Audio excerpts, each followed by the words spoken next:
magic and the colors being sucked out of the galaxy by this mechanical, maniacal empire. And Maul is going like, what happened to the Jedi Knights? You know, and he's really reassessing almost everything about his life in the beginning of this story. And he perhaps has some wisdom to pass on to the next generation. Because what's a master without an apprentice? So... Easy. No. The lawyer. Oh, God. No.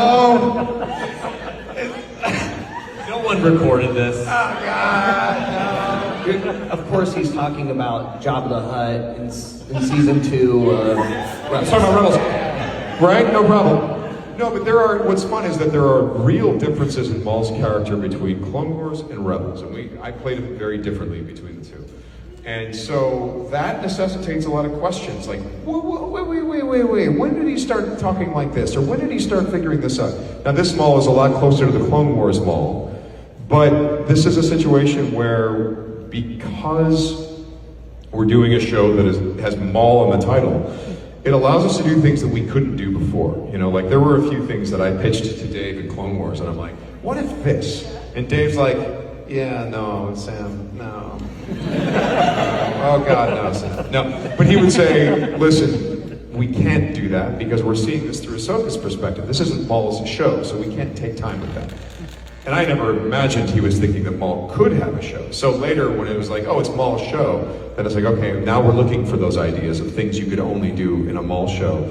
And we will be learning more about who he is and what's messing with him. And, you know, we don't change the idea that this is a bad guy, but it is in fact a show about bad guys versus worse guys. And there's a difference between him and, you got Palpatine and Vader, which Palpatine's like 10 out of 10 when it comes to villainy. Vader's like 9.8 out of 10, unless you happen to be his son.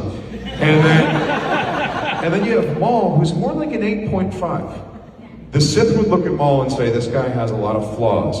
The Jedi would look at those same flaws and be like, that is the only redeeming thing about you. Go with that, you know. So Maul, there are certain things that he's learned in the shows that we saw through the Clone Wars that he is now, it kind of changed his perspective on a few things. But he is still a very dangerous individual.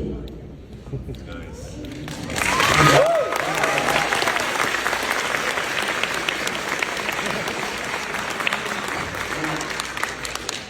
Was that? Did you say any of that in Japan? I just want to make sure we're good. Oh, I said that stuff in Japan.